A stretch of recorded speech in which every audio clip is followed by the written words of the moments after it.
Hello friends, আমি শুভম। যত ভাবি ইন্ডাস্ট্রিকে নিয়ে কোনো কমেন্ট করব না, কোনো কথা বলবো না, কার বাবার সাধ্য আছে যে সে চুপ করে থাকে। সালারা কাজ করব এমন করে আপনাকে মুখ খুলতে হবেই হবে, শান্তিতে না থাকতে দেবে না। ট্রাস্ট মি, বিশ্বাস করুন, আমি দুদিন ধরে না ডিসাইড করেছিলাম যে আমি এইসব বিষয়ে কমেন্ট করব না। আমি সেই ইউটিউবারদের মতো হয়ে যাব যারা আগে ইউটিউবার ছিল কিন্তু এখন ইন্ডাস্ট্রি ইনসাইডার হয়ে গেছে, এবং এখন কোনো কথাতে তাদের কিছু আসে যায় না, কোনো কিছুতে তারা খুব একটা কমেন্ট করে না।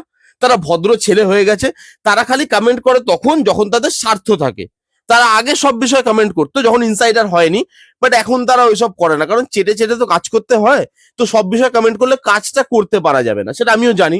তো সেটা তারা করে, এবং আমি ভেবেছিলাম যে তাদের মতো হয়ে যাবে। এবার হঠাৎ করে রাত্রেবেলা পিঠে হাত দিয়ে দেখি না না, শির দাঁড়াটা তো আছে, শক্ত সামর্থ্য আছে, ভালোভাবে আছে, বিক্রি হয়নি। তাহলে কেন কথা বলবো না?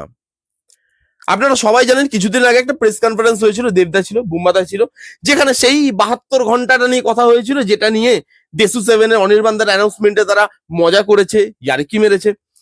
আচ্ছা, সেখানে বলে রাখি, মানে এই সুযোগে বলে রাখি, এই ভিডিওতে রাহুলদার মৃত্যু নিয়ে কিন্তু আমরা কোনো কমেন্ট করবো না, কোনো কথা বলবো না। কেন বলবো না? কিছুদিন বাদে তো ধামা চাওয়া পড়ে যাবে, কারণ দেশু সেভেন, দেবদা তো খেলে দিয়েছে। আমাদের সুবিধাবাদ বলে দিলাম, না না মানে আমাদের সুপারস্টার, আবার ভুল, মাথায় কিছু নেই, আমাদের মেগাস্টার জিনিসটাকে তো ঘুরিয়ে দিয়েছে। এখন লোক দেশু সেভেন নিয়ে ব্যস্ত, ব্যান নিয়ে ব্যস্ত, অনির্বাণদার এই প্রজেক্টে আসা নিয়ে ব্যস্ত, দেব শুভশ্রীর রোম্যান্স, দেব শুভশ্রীর কেমিস্ট্রি নিয়ে ব্যস্ত। তো এই জিনিসটা নিয়ে আর কারোর কথা বলার সময় নেই, আর কথা বলা হবেও না, আমি জানি। আমি আগেও বলেছিলাম, নতুন কিছু বলছি তা নয়। তো আমরা এবার প্রসঙ্গে আসি, যেটা নিয়ে কথা বলতে এসছি এই ভিডিওতে। 72 ঘন্টার আলটিমেটাম দেওয়া হয়েছিল, এবং তারপরে 72 ঘন্টার মধ্যে কাজ হয়েও যায়, যেটা নিয়ে আমি আবার একটা ভিডিও বানিয়েছিলাম, চাইলে গিয়ে আপনারা দেখতে পারেন। যেটা এতগুলো বছরে হলো না, সেটা দেবদার সাহসিকতায় 72 ঘন্টায় হয়ে গেল। সাহসিকতাটা ঠিক মানুষের মৃত্যুর পরে আমাদের ইন্ডাস্ট্রির সুপারস্টার বা মেগাস্টারদের মধ্যে আসে, এটা প্রমাণ হয়ে গেল সেদিনকে। তো যাই হোক, জবেই এসছে, সাহস এসছে, এবং সাহস আসার পর 72 ঘন্টার মধ্যে কাজ হয়েও গেছে, ব্যান উঠে গেছে, অনির্বাণদা দেশু সেভেনের প্রজেক্টে সাইন করে ফেলেছে। এইবার সব ঠিকঠাক চলছিল। প্রবলেমটা হয়েছে দেবদা একদিন দুদিন আগে এই যে নোটিশটা বা এই যে কাগজটা, যেখানে ব্যান নিয়ে কথা বলা হয়েছে, লিগাল পেপারটা, সেটা পোস্ট করে দিয়েছে। এবার আজকে একটা প্রেস কনফারেন্সে বুম্বাদা বলে, এই যে দেব কাগজটা পোস্ট করেছে, পেপারটা পোস্ট করেছে, সেটাতে তার খুব রাগ হয়েছে, কারণ তাকে একবারও জানানো পর্যন্ত হয়নি। বাট তার নাম আছে পেপারে, বাট তাকে অ্যাড্রেস করে লেখা হয়েছে, কিন্তু তাকে জানানোই হয়নি। তিনি মানেন যে তার এটুকু অধিকার আছে যে তাকে জানিয়ে কোনো কাজ করা হবে, কিন্তু তিনি এটা জানেন না যে পাওয়ার এখন সব দাদা ভাইয়ের হাতে। তার জিজ্ঞেস করার প্রয়োজন মনে হয় না, সে করবে না জিজ্ঞেস, বুম্বাদা তুমি কি করবে। তো বুম্বাদার এটা নিয়ে রাগ হয়েছে। সেই প্রেস কনফারেন্সেই তারা বলেছিল তারা নাকি পরিবার, তারা এবার ইন্ডাস্ট্রি হয়েছে, একটা মানুষ চলে গেছে তারপর তারা ভুলটা বুঝতে পেরেছে, এবং তারা ইন্ডাস্ট্রি হয়ে উঠেছে। এতদিন তারা ইন্ডাস্ট্রি ছিল না, তারা নাকি পরিবারের মতো। কিন্তু এ কেমন পরিবার, যেই পরিবারে একজন কি করছে সেই খবর অন্যজন রাখেই না, জানেই না কিছু সেই খবরের ব্যাপারে। মানে আমার পরিবারে আমার মা বাবা কি করে আমি জানি না, আমি কি করি আমার মা বাবা জানে না। এটা কেমন পরিবার? এটাকে তো পরিবার বলা যায় না। তার একদিকে বলছে পরিবার, আবার একদিকে ইচ অ্যান্ড এভরিডে ঝগড়া করছে। কখনো গিল্ড, ফেডারেশন, আর্টিস্ট ফোরাম, কখনো নিজের স্টারদের মধ্যে, কখনো ব্যান করা নিয়ে, কখনো বুম্বাদা, দেব, এদের মধ্যে ঝামেলা লাগছে ইচ অ্যান্ড এভরিডে। এটা নাকি পরিবার। আজকে বুম্বাদা প্রেস কনফারেন্সে এসে বলছে যে আমরা এটা বলিনি যে 72 ঘন্টার মধ্যেই করতে হবে, কারণ আমারও তো ক্ষমতাই নেই বা আমারও তো পাওয়ার নেই যে আমি 72 ঘন্টায় জিনিসটাকে করতে পারবো। তিনি বলেছিলেন নাকি মিটিং এ, তিনি বলেছিলেন, যেটা সবার আড়ালে মিটিং করা হয়েছিল, প্রেস কনফারেন্সে এইসব জিনিসপত্র বলা হয়নি। সেই প্রেস কনফারেন্সে বুম্বাদাও ছিল, তখন বুম্বাদা এই জিনিসগুলো একবারও বলেনি, একবারও অ্যাড্রেস করেনি।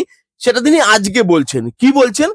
যে তাদের নাকি ভেতরে মিটিং হয়েছিল, তারা বলেছিলেন যে ভোট আসছে, ভোটের পর 1-1.5 মাসের মধ্যে তারা এই ব্যান ব্যাপারটা দেখবে, তারা এটা নিয়ে তখন ভাবনা চিন্তা করবে, এখন সেটা নিয়ে কথা বলার দরকার নেই। দেবদা সেটা নিয়ে কথা বলে, বুম্বাদার সামনেই বলে, বুম্বাদা সেখানে উপস্থিত থাকে। তিনি জানে যে ভেতরে 72 ঘন্টার কোনো কথা হয়নি, ভেতরে ভোটের পর 1.5 মাসের কথা হয়েছে। তবুও তিনি দেবদাকে আটকালেন না, দেবদাকে তখন তিনি সবার সামনে প্রোটেস্ট করলেন না। তিনি কি করলেন, তাতে সায় দিলেন এবং পরের দিন যখন দেবদা কাগজটা পোস্ট করছে তখন তিনি বলছেন যে না, এটা সে কি করে পোস্ট করতে পারে, কথা তো হয়নি 72 ঘন্টার, আমার তো সেই পাওয়ার নেই যে আমি সেখানে 72 ঘন্টার মধ্যে সবকিছু চেঞ্জ করতে পারবো। বুম্বাদা ন্যাকা বোকা সাজলেন যে তিনি কিছু বলেননি এবং 1.5 মাস পর, ভোটের 1.5 মাস পর তিনি এই জিনিসটা নিয়ে কথা বলবে। এটাই সবাই মিলে, পরিবার তো সবাই মিলে তারা ডিসাইড করেছিল যে 1.5 মাসের মধ্যে কথা হবে। মানে একটা পরিবারে কি হচ্ছে সেটা একটা ইনস্টাগ্রাম পোস্ট দেখে জানতে পারছে পরিবারের অন্য সদস্য। এটা পরিবার, এটা ইন্ডাস্ট্রি, এবং এটা নিয়ে কথা বলা যাবে না। এবার আমি আসি দেবদায়, যে দেবদা সেও যে ধোয়া তুলসী পাতা সেটা তো নয়, তার হাতে পাওয়ার আছে, সে জানে সে কাজ করতে পারে, তাকে কাউকে কোনো জবাবদিহি করতে হয় না। তাই জন্য তো সেই 72 ঘন্টার জিনিসটা পোস্ট করেছে। বুম্বাদা বলছে আমি জানি না, এবং যে নিজেকে ইন্ডাস্ট্রি বলে, যে নিজেকে হেড অফ দ্য ফ্যামিলি বলে, যে নিজেকে বলে ইন্ডাস্ট্রির মাথা, সে জানেই না। এ কেমন মাথা, এ তো লেজা হওয়ারও মানে মুরদ নেই, মানে এ মাথা হয়ে বসে আছে। যাই হোক, এবার এই যে জিনিসটা, এই ব্যান্ড নিয়ে এর আগের দিন আমি বলেছি দেবদার কোনো মাথা ব্যথা ছিল না, হঠাৎ করে কাস্ট করতে হবে, 72 ঘন্টায় ব্যান্ডটাকে তুললো, নিজের স্বার্থের জন্য সেটাকে ইউজ করলো, এবং যে কাজটার জন্য এই জিনিসটা পসিবল হলো সেই কাজটা নিয়ে আর কারোর কোনো মুখে কথাই নেই। এবার পুরো জিনিসটা দেশু 7-এ চলে গেল, ব্যানে চলে গেল, বুম্বাদা দেবদার লড়াইতে চলে যাবে এবার। এবং যেটা নিয়ে আসল ঘটনা, সেই ঘটনাটা আস্তে আস্তে ওভার শ্যাডো করে যাবে, সেই ঘটনাটা আস্তে আস্তে ফেড আউট হয়ে যাবে, এবং সেটা আবারও বাংলার মানুষকে বসে বসে দেখতে হবে। এইটা হচ্ছে পরিবারের গল্প। আজকে বুম্বাদা ছিল, শান্তিলালদা ছিল, শাশ্বতদাকেও দেখলাম আমি পেছনে বসে আছে। তো সেখানে দেখলাম সবাই বসে আছে এবং সবাই শকড ওইটা শুনে। সবাই ভেবেছিল যে ভোটের পরে হবে জিনিসটা, তারপরে দেবদা এরকম করে দিয়েছে। কারণ দেখুন, দেবদা তো আলটিমেটলি নিজের জিনিসটা ছাড়া আর কিছু বোঝে না। এবার যখন নিজের শুটিং চালু করতে হবে, নিজের করতে হবে, তখন এটা বুম্বাদারই বোঝা উচিত ছিল যে দেবদা এটা করবে, এতদিন ধরে তো করছে ভাই। এবার কি হয়, দেবদা আগে যখন করতো না এগুলো, এত কনভিকশনের সাথে করতো, এগুলো আমরা বুঝতে পারতাম না। কিন্তু আস্তে আস্তে অডিয়েন্সও স্মার্ট হচ্ছে, অডিয়েন্স ওই চালাকিগুলো বুঝতে পারছে। আর বুম্বাদা কি, বুম্বাদা আদতেই বোকা। বুম্বাদাকে আগেও লোক বুম্বাদার চালাকিগুলো বুঝতে পারতো, ন্যাকামিগুলো বুঝতে পারতো, এখনো তো সেটা আরো বোঝা যায়। দেবদারটাকে আগে বোঝা যেত না, এখন বোঝা যায়। এবার এইটা হচ্ছে ব্যাপার, এই যে সুবিধাবাদী লোকগুলো, এরা ইন্ডাস্ট্রি চালাবে, যারা নিজের ছাড়া আর কিচ্ছু বোঝে না। একটা মানুষের মৃত্যু নিয়ে এদের পলিটিক্স করতে মাথায় আসে না, এদের একবারও দুবার ভাবনা আসে না, এদের একবারও মনে হয় না যে না সেফটিটা নিয়ে কথা বলা দরকার, সিকিউরিটিটা নিয়ে কথা বলা দরকার। আবার এই ঘটনা ঘটতে পারে, আবার একটা রাহুল তার প্রাণ বেঘরে চলে যেতে পারে, সেগুলো নিয়ে তাদের মাথা ব্যথা নেই। কিন্তু তারা সুপারস্টার, এবং সেটা বাংলা বলেই সম্ভব, অন্য কোনো জায়গাতে এরকম হলে হতো না এই জিনিসটা। এবং বুম্বাদা প্লিজ এর পরের বার থেকে পরিবার শব্দটা ইউজ করবেন না, ইন্ডাস্ট্রি শব্দটা ইউজ করবেন না।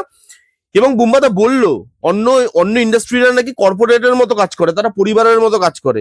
অন্য ইন্ডাস্ট্রি যদি কর্পোরেটের মতো কাজ করেও এরকম ধরনের আউটপুট দিতে পারে, ভাই তোমরা ইন্ডাস্ট্রি থেকে কর্পোরেটে শিফট করে যাও। এই যদি পরিবারের নমুনা হয়, এই যদি ইন্ডাস্ট্রির নমুনা হয়, কর্পোরেট মানে কর্পোরেট এর থেকে হয়ে গেলে এর থেকে বেশি খারাপ কিছু হবে না, বরং ভালোই হবে। এই ছিল ভিডিও, এই ছিল আমার বক্তব্য। আবারও শির দ্বারার জন্য চুপ করে থাকতে পারলাম না, কথা বলতে হলো। কারা কারা এই জিনিসটা জানেন, কারা কারা শুনেছেন, আপনাদের কাদেরকে মতামত কমেন্ট করে জানান। এই ছিল ভিডিও, দেখা হচ্ছে নেক্সট কোনো ভিডিওতে। ততক্ষণ bye bye, take care and be safe.